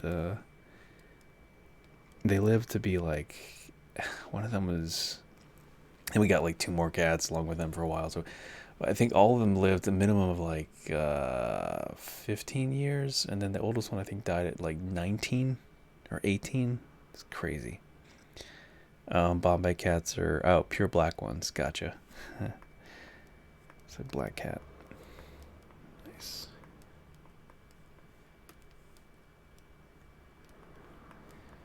Yeah, I love animals. Big fan. I love animal anatomy. I just find it so much more interesting than human anatomy. Human anatomy is amazing, but I don't know. Just got sick of seeing it, I guess. get tired of superheroes. Superheroed out. But eventually, I'm gonna do a couple likenesses on here for sure. Back when the beta for part of 2019 was going on, I was working on a likeness of Keanu Reeves from The Matrix, pivotal scene in the movie. And I started it, and the likeness is pretty good. I feel like it's really there. I just need to kind of polish it and get it a little bit more up to snuff, and then move on to the easier stuff, which would be his costume and his pose and all that. It's just the face is it's really challenging stuff.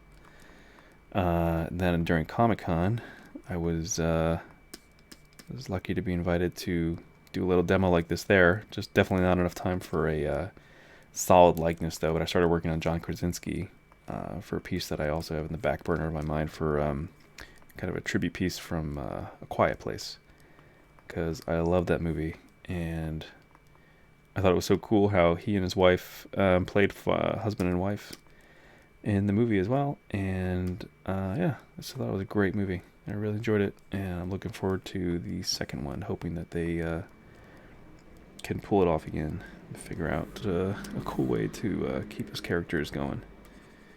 All those actors, all of them are great. I mean, they all did an amazing job.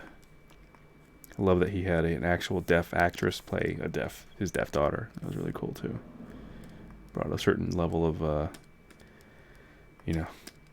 reality and believability to it that just sort of grounded it more, And I think there isn't as many of those films, I don't think, happening much anymore. We have like families in traumatic or dramatic situations, but I feel like that really resounds with me because my family and I have been through some crazy stuff when I was younger.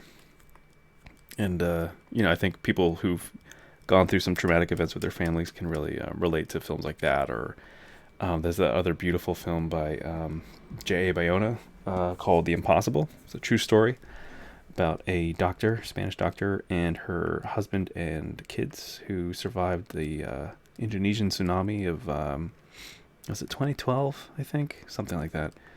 It was Christmas, and she and her husband and kids were on vacation, and no one had any warning. They were at this beautiful resort, and then the tsunami just kind of came in and wrecked house, and it's pretty incredible how they all survived and found each other. And I mean, it's really like, wow. It's the title is great, The Impossible, because it's like, it's nuts how these people survived. Really just like shocking. Like, have a tissue box nearby, because it's really powerful. But man, I love films and stories like that. Those are always really, really cool and inspiring to see. So many polygons, someone said. Yeah, this is nothing, dude. This is 20,000 polys. This is nothing. Now, you want to talk about a lot of polys. That's, what are we looking at here? The other one was like 1 million, and then it went up to 6 million for a sec. Where are we going? Here, this one. Boop. No, this is crazy. I mean, still, it's just 1 million is nothing compared to others. But yeah, that's the joy of ZBrush, man. You can get into HD sculpting, which I've only done once for a friend. I don't really jump into HD much because we're talking billions of polys. It's I guess for maps, right? That's what you'd use that for, to create incredibly high-res maps. Yeah. Let's see. Cats and dogs instill a strong ability to resist bacteria and disease, so they say. Yeah, and they have their own thing, right? They've got a interesting system going on. Now you're watching the trailer for A Quiet Place. Yeah, it's great. Awesome movie. It definitely was like, I was going in just thinking, it looks pretty good. And then I heard reviews, and then I watched it, and I was like, holy shit, it's legit. And so great. I wouldn't categorize it really as that scary of a movie, though. I would say it's a thriller. It's very thrilling. It's very exciting. Very tense. It can be stressful a bit, but I wouldn't say that it's scary. I mean, a little bit, but there's some jump scares, but I would say it's more tense. Like, it's a thriller. You really, it's a really good ride. Let's see. Hello from New York. Awesome. I love New York. As I was saying earlier, New York's the best. At least for Christmas. And Central Park, man, Central Park is awesome.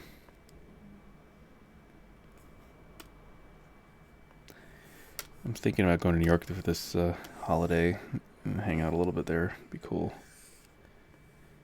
Manhattan is great.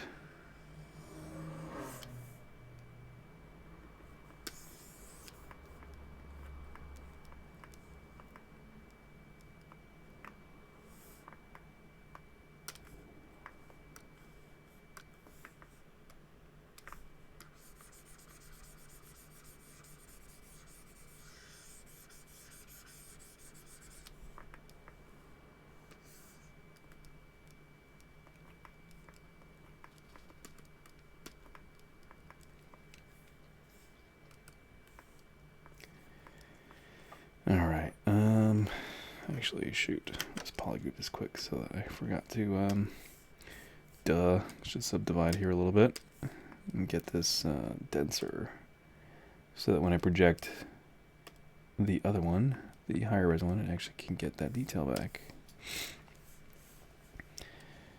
So we can kind of teeter-totter it up a little bit though. So we start at a lower subdivision level, go back to isolating that area, blur that mask a little bit.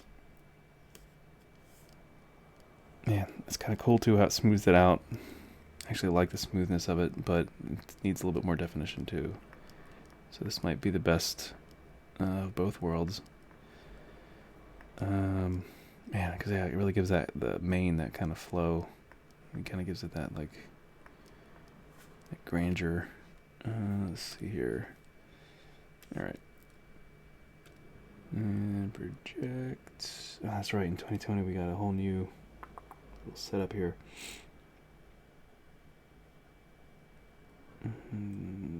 Just no color. Let's just do the standard project all. See how we look. Dang, yeah. And it did a nice job even at that lower sub D. We can go up. And we'll go up 2.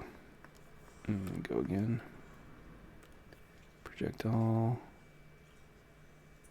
Let it process. Crunching through 1,000,000.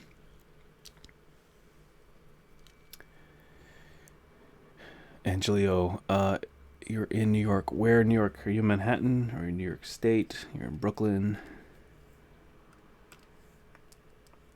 Alright, look at that. Nice. Dude. In the words of Paul Gabry, there it is. There it is. Yes. There we go. Alright. I don't know if you know, anyone out there know Paul Gabry? Have you ever heard him speak and teach? It's usually pretty hilarious. He's got his phrases, his Paulisms.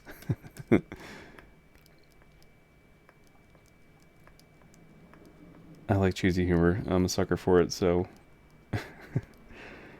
he always gets a laugh out of me.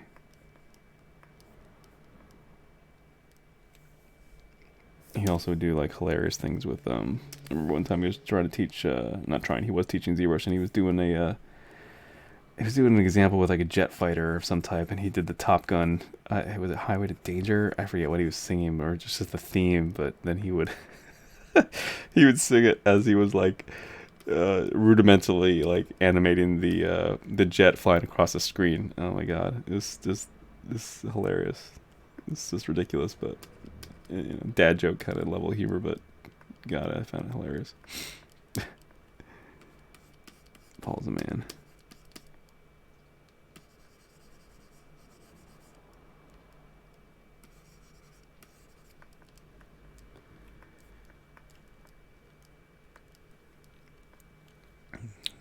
Oh, Angelo's in Long Island. Gotcha. Nice.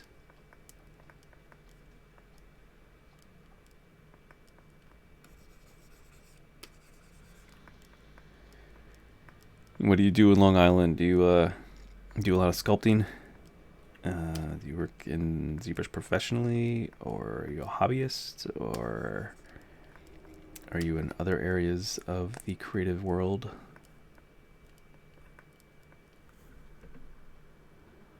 Let's get the snake hook out here. There's Snake Hook, and now there's like a Snake Hook 2, right? It came out like a version or two ago. I guess we'll just go with regular old Snake Hook.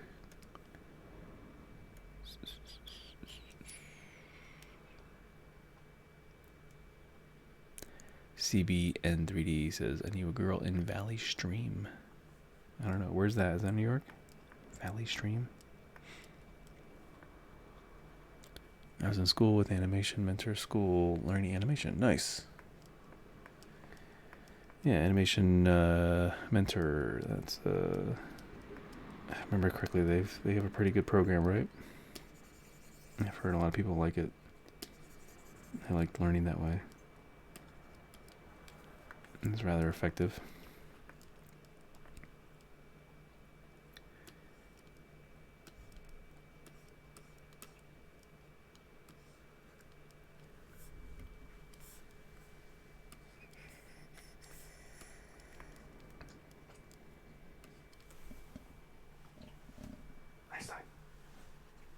Alright, stop licking.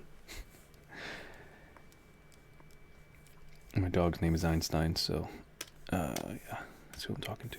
He'll lick his paw sometimes, I guess, when he gets anxious, or I guess sometimes like a hot spot if he gets a little itchy or bored.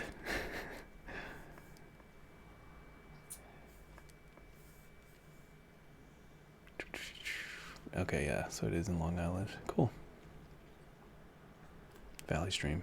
Nice.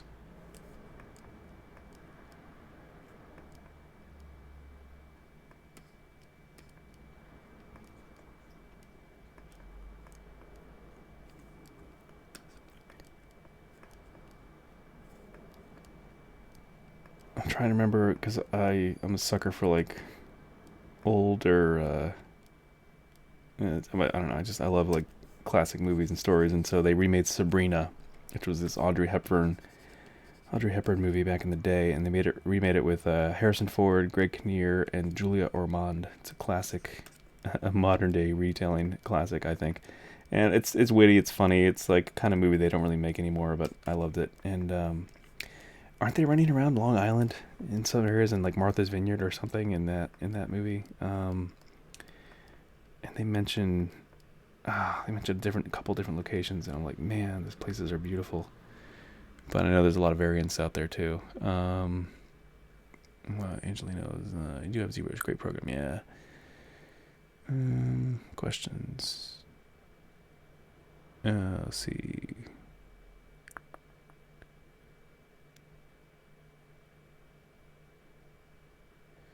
Okay, so this guy on Mr. Supernova here is asking on Twitch, is there any way to make small details like the folds of skin in the knuckles or toes?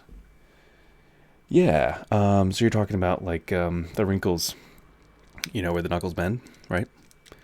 Yeah, there's a lot of ways. I guess if you're just going for like realism on the hand, yeah, I can show you a quick little method, I guess. I'll just keep this guy there, do a little snapshot, and then we can move over and make this a quick little educational moment. Let's see here for let's see, I hope this is not a problem for YouTube or anything. Hope they don't get any like weird strikes or anything for bringing up some human anatomy here. I'll try to hide all the goods and just let's see here, I'll just select his hand. Actually, I think this might have layers. Gotta delete layers before, yeah, bake all. Alright, so what we do here, we're going to drop down to a lower sub D, and this is Nick Zuccarello's human mesh. His stuff is freaking awesome, so highly recommend you download his models. He has some base models in ZBrush, but dang man, his stuff that you pay for, which is not expensive at all, is just crazy good quality. Great human base meshes. Alright, just gonna let this delete the hidden. It's gonna update the geometry quick. And then I could do a little work here on the hand. Might actually have some wrinkles already in there. Yeah, so this is even a good example. So they get some soft inference of wrinkles on the knuckles here, right? So, I mean, if you want to do, Mr. Supernova, if you want to do these kind of wrinkles, I mean, this is a great starting point, just to show you. But, you know, my favorite tool for that is /3 brush, which I have right here. So it starts off at a strength of 70, which is usually way too strong, but, you know, it's there if you need it. But, yeah, so, you know, make sure you just get some good reference, look at your hands, and then just kind of, you know, start sculpting in the folds. It's really kind of a manual process. There's no like stamp way to do it, you know what I mean? I guess you could make an alpha stamp if you really wanted to, but still the element of realism, if you're going for that, is found in doing something that is a by hand kind of process, right? Your wrinkles should look unique. If you do the same set of wrinkles on each finger and then change them up a bit, I mean, that could work too, I guess, but I feel like it's always much better to do these kind of wrinkles by hand, because you'll just bring a much more naturalistic and realistic kind of way to the way they deform. Yeah, so got some wrinkles like that, and you know, this is not going to be the best wrinkles in the world or anything, but you know, so at least show you what I'm talking about. So if you really wanted to add some more like kind of a richness to them, meaning that it's not just sculpted in, but you almost want to feel like the fat and the tissue kind of bulges out like they do on folds and wrinkles, you could do a little form or a little inflate here. So again, inflate starts at 10, kind of strong for this, so you kind of want to tone it down. Subdivide up, give it a little bit more geo. All right, and now we just do an inflate around here, inflate here.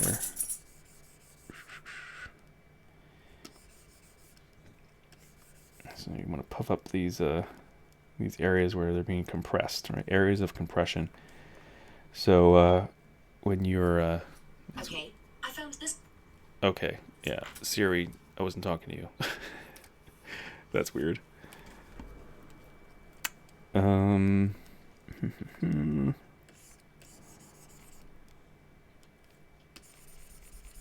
Maybe get a little bit stronger here. There we go. And so, I mean, this is like super, it looks bad, quick and dirty, but you know, this is kind of Mr. Supernova. This is what I would do when it comes to starting off for some realistic wrinkles in the hand. So, you know, you could use your standard brush as well to get some of that style, but inflate really kind of gives you that or a little bit more of a tiny little bulbous kind of area where tissue may bunch up in areas when you've extended fingers and you want to show how the fat would, the skin and tissue would rest in that position. And you could also do a little bit of pinching too. So let me go up high, inflate again, smooth, and then do some pinch. It's just that brush right over here that I brought in. And you want to pinch the, actually don't do that. You want to pinch the creases here a little bit, bring that together. You know, and this kind of looks uniform right now because unfortunately I'm not really, you know, focusing too hard on this, but that gives you the idea. I think if you wanted to sculpt some wrinkles in hands, this is how I would, the fingers, that's how I'd start. And yeah. So, does that help? I hope that works. Let me know. But yeah, this is just in general, you know. And of course, look at your fingers or, you know, any specific examples you may need and just follow that, you know. But while hands are very hard to draw and can be challenging to sculpt as well, the great thing is you always have reference with you. So you can always look at your own hands and study them. But again, there's also a lot of base meshes out here which have great, you know, great form, and they're great places to start and then go ahead and modify them, you know. And his topology is excellent too. Super low cage and subdivides up beautifully. polygrouped already. So you can even just go in here and like boom, isolate that finger and just work on it, you know. So yeah, it's Nick's stuff is awesome. So there you go. And what other question? Let's see. Also, any ways to resolve nav issues when trying to move and rotate around said hands while on it? I mean, ZBrush is great for that too. I mean, you'll say you you want to focus in on the fingers. You know, you can hold Alt and then you know, let go of Alt, drag, come toward yourself. I'm using the right mouse button here on my stylus to zoom in.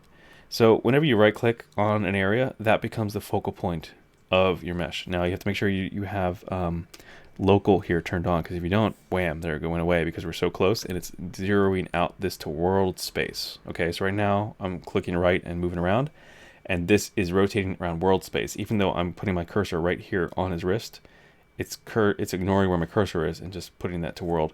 So you hit local here, there's a little button over here that says local transformations, boom, and then you right click or just tap even. You could even use like the move brush or something and just tap it on there. And now when I drag in the document, it's focused the camera on where I tapped. So it keeps that as a central point of the camera, and then you can just zoom in. And if you right click anywhere here, you right click on the model and then you rotate, and that becomes a center camera focal point. You know, so that's a great way to just go from one area of focus to the next, and so on. So now it's like that near the cuticle was pinky. So there you go. Quick and easy way to work on hands and rotate around what you want to. Hey Daniel, what was it like working on Westworld, and what sculpts did you work on? That show was fantastic. Thanks, man. Yeah, I was wondering what that did. Okay, yeah. So Westworld was a huge privilege to work on. I really enjoyed it. I felt really lucky because I was at a studio, Shade VFX, here in LA, and they just happened to get that gig. And so, let's see, the main thing, there was a couple different shots that were being worked on in the studio, but mine was the samurai fight. So if you go to my website, if you go to lionarts.com, you can see some of the shots that I worked on for the samurai fight between the good and the bad samurai. I kind of forget their names, and the actor who played the good one is a badass. He's a, if I remember correctly, a Japanese actor. I feel terrible, I can't remember his name right now, but I love his stuff. He's also in the movie Sunshine by Danny Boyle. The name of the movie could be better, but man, that movie's great. Great sci-fi action thriller, which is semi-realistic to some degree, but man, that's a great movie. And he's also in there. He plays one of the captains, or the captain, I think, of the ship. And anyway, so he plays the good samurai in the in season 2 of Westworld. So he lops off, spoiler alert, he lops off one of the other samurai's hands at the wrist, and then also the guy's head. And so I was responsible for the arm anatomy because they knew my medical background. So they were like, you know anatomy well, you're doing this. So I was super stoked to work on it. So it's just a simple scene, but it's definitely on screen and on camera for a healthy amount of time. So that was really fun. That was really cool to work on. I wish I could have worked on the next season, and I wish I could have done more work in general for all the show, because it's something I'm a fan of. It's originally a Michael Crichton property, you know, as far as it was the movie that he made. First and only movie he wrote and directed. And you can tell, because that came out way before Terminator, that James Cameron, I would say, kind of ripped off Westworld in a lot of ways, because it's about a robot that goes haywire and starts going after people. And yeah, that's kind of where I think Cameron probably got some inspiration for Terminator, because it's totally what Terminator is, except way before any of the Terminator films ever existed. So, I mean, of course, you know, the killer robot thing is a trope that's, you know, I guess been around for a long time, but there's definitely, like, Michael Crichton was a medical doctor, and he was, I would say, just a great researcher in general, and kept a lot of friends who were intelligent and in good company. So he wound up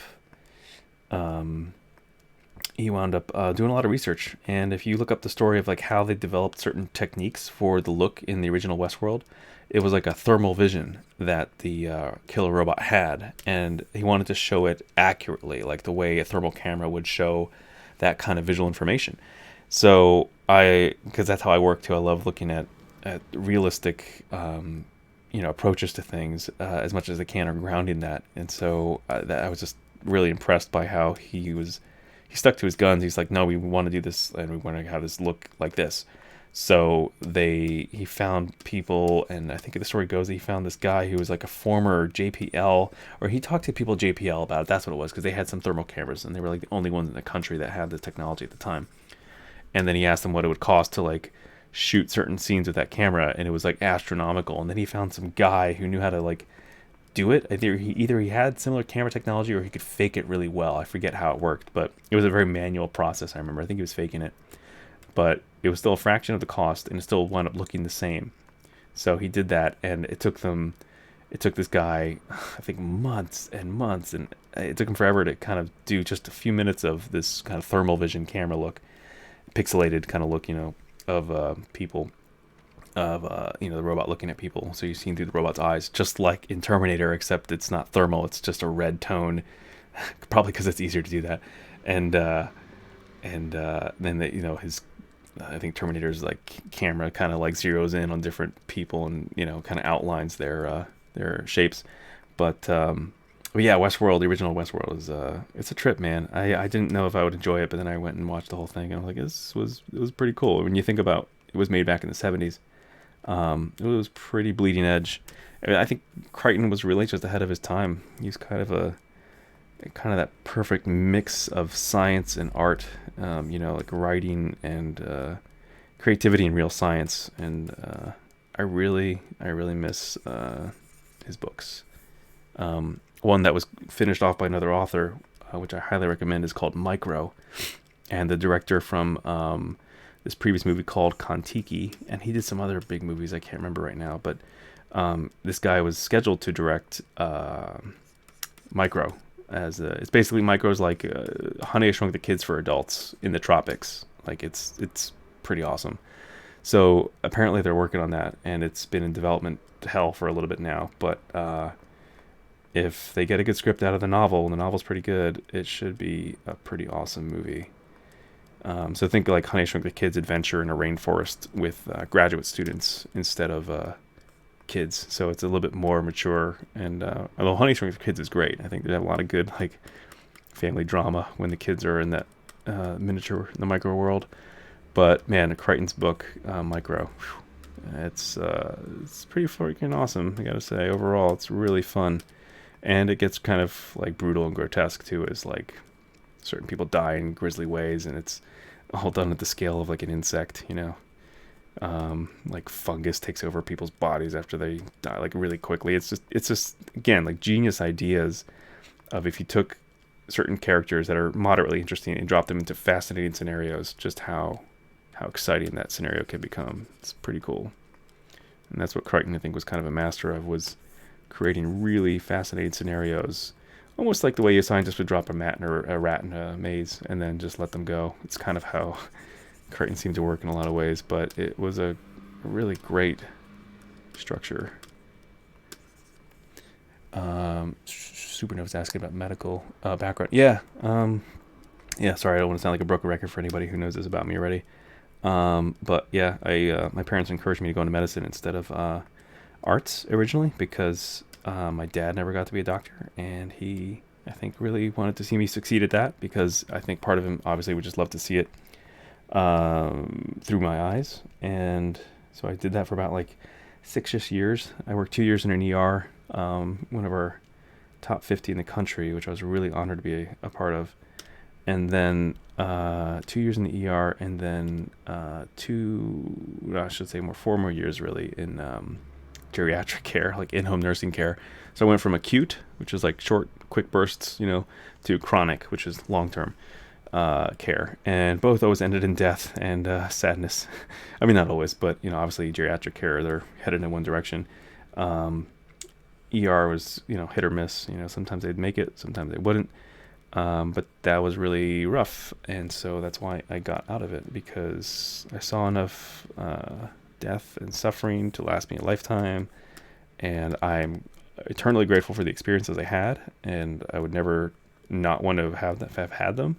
But I definitely was not happy living in that environment. I just did not feel fulfilled completely, even though I did feel a lot of purpose and duty in helping people and being a part of a team of medical experts in helping save people's lives at times, I think at the age of, I was 18, 19, and 20, when I was doing the ER, that was pretty rough. I mean, that's kind of like, I call it controlled war. So the injuries you'd see and the trauma and the drama that you'd experience was like what you'd experience on a battlefield, I think, just in a controlled environment. The trauma you see to the human body is tremendous, and it's, yeah, a lot of people can't handle it. And I can handle blood and guts just fine, but it's the loss of life, and seeing more so when I'd be the one to body bag people. A lot of times I'd have to do that, and it's not like the movies. Like everything that you see in ER, the show, or in the movies, it's not everything, but a lot of it's wrong, or just embellished a lot. It's the doctors aren't the ones that are the central focus of everything. It's more so like everything gets delegated from them, and they do certain key things that doctors are either only qualified to do or that they have time to do at times, which also means that they have to be qualified. Of course, meaning that nurses can't do certain things that doctors must do. But there's a lot of things that nurses, and then people like myself who are like advanced techs, or nursing aides that go through a lot of extra training, are qualified to do, which then gets delegated down the line. So doctor would tell nurse, do blah, blah, blah. Nurse tells subordinate, like myself, do blah, blah, blah, blah. So one of the lower ranking things is body bagging, right? Bagging and tagging, and making sure that you help them pull out like intubation tubes, and trying to prepare a body for family members to come in and see, so they can grieve and, kind of be with the body, but clean it up so that doesn't look like a mess like when they came in. So that was often my responsibility, and man, that got rough after a while. You see families come in and just grieve and break down, and you'd hear a lot of the same things of, I never got to say goodbye, I never got to say I love you, I never got to say I'm sorry, I never asked for forgiveness. All these different elements of life that are just universally experienced and shared by people when they are at a loss for, not being ready for losing their loved one, their dad, mom, brother, whatever. So, man, that just got really hard after a while, and I think it would wear on anybody who's just not really meant for that, I guess. I mean, I could handle it. I mean, had to handle it, I guess. But I really didn't want to keep going through that experience if I didn't have to. And at that point, I realized, like, this is just not for me. This is just not what makes me happy. And I really I want to have something that's meaningful with my life. I want to do something that positively affects the world. I want to make a positive impact with my existence, and I want it to matter. But I really want a purpose in my life, right? And what I did for a career, for a living. But I felt like art initially, I guess, again, this was just, a young mind looking at it. Like, I thought it was just very selfish of me to want to do art that made me happy. But, I just felt it wasn't as significant at that time as it was to physically, tangibly help people. And then, of course, eventually realized, like, well, so much of my understandings of empathy and compassion and so much of life was really undergirded by the arts, by films that I loved, by books that I loved, and by my parents making these great choices in their entertainment choices and what they exposed me to as a young kid. That really shaped a lot of my worldview when it came to, and of course, like a good home. Obviously my parents are very great moral people, but also because of their tastes and their views, what they fed into my life and my sister's life as a child really influenced how our brains, of course, developed and perceived the world. So art really just had a profound effect on me. Movies, especially, whether they were live action or animated, especially like Don Bluth stuff. Some of Disney's things, obviously, I loved Lion King. Aladdin was great. But yeah, even like I don't know if you guys remember these. Again, I think Disney produced them back in the 80s. There were these dog movies called Benji, was this really famous dog back in the 80s. That was like this mutt, and I think they've even made some new ones now that are really cheesy, but they're like wholesome family movies. But back in the 80s, they were a little bit more raw, still cheesy, but like man, they did one where some of the dogs get abused by people, and it's really sad to watch at times. And then of course it has a happy ending. But then others, there's this one where it's if I remember correctly, it's Benji the Hunted or whatever, and this is Benji's lost in like the wilderness of Oregon, and he goes off on this like crazy adventure. There's no talking either. There's even no narration. They kind of cut to a opening scene of like Benji's owner like on the news asking for anyone who sees the dog, if they find him in the wild, to turn him in to help guide him back to the owner, or whatever. And then they just cut to the dog in the wild living in this in the forest, like figuring things out, and it comes in contact with like a mountain lion and like a black wolf and like a grizzly bear, and all these things were real animals. That's the crazy thing. There was no CG back then, so this was all really trained real animals that were incredibly well trained. Like Benji was one of those super intelligent dogs. Like if you guys know Chaser, which is like another really famous I think it's an Australian Shepherd, or is it? No, maybe it's another kind of herding dog. But anyway, there's these genius dogs out there now. They've written books on neuroscience about them. But I would swear that Benji, if they would have done an MRI on his brain, I'm sure it was probably in this category of like really intelligent dog. But anyway, I love those movies as kids. As a child, my sister and I would watch them all the time. So that kind of all shaped my worldview as a child inadvertently. That was in the back of my brain. So I think it's now looking back, it makes a lot of sense what I'm doing now and kind of my taste, like the fact I'm working on this and the opportunities I had, and the fact that people thought of me for this and for other things. It all kind of grew out of my love of animals from when I was a child, and so kind of found my way in life. And it's always funny when you're going through things, you never really know where it's leading or what the purpose of it is, or why there are certain things happening in your life, or the way they might come to a head in the future. But now looking back, it's like that famous phrase of everything in retrospect is 2020. It seems to make a lot of sense where I'm at now in life because of the interests I had and where I lean now. It's a lot of it's rooted in when I was a kid. Yeah, people go Benji. Yep. Cujo. Yeah, that's the horror version. Yeah, Cujo was terrifying. Anyway, sorry, there's not a ton of progress going on this guy, but then again, I want this to be a quality piece, so I'm not gonna just rush it. But we are at time, actually a few minutes over. So yeah, thanks again, guys, for tuning in. I'm gonna keep working on this. Hopefully, I'll get this a lot further for next round, which tentatively looking at the 18th. So hopefully this will be further along, and we'll be looking at maybe even sealing it up for 3D printing by then.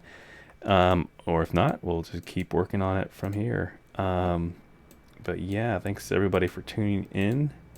For those who celebrate, I hope you have a very Merry Christmas if I don't see or broadcast before then, although I think I will. And it has been a pleasure. And thank you so much for your ears and eyes. And thank you so much to Pixelogic, as always, for allowing me to be on the platform and to share joys of ZBrush. This program is awesome. I will forever love using it. And yeah, speaking of places to be and how we got there, yeah, I wouldn't be here where I'm at right now and have the experiences I did in visual effects and all these great properties if it wasn't for ZBrush. This has really been a game changer in the art industry, and has been something that has really afforded me some amazing opportunities in life. And I am just so incredibly grateful every day that I get to make my living using this program, creating characters, and it just allows it freedom of expression. It's incredible. It's awesome. So yeah. Anyway, all right. Thanks, guys. And thank you so much for the Christmas wishes too. Appreciate it. Yeah, guys, we will talk again soon. It's been my pleasure. And yeah, take care. Happy holidays. Merry Christmas. Bye-bye. As soon as I can hit the button. All right. See you guys. Take care.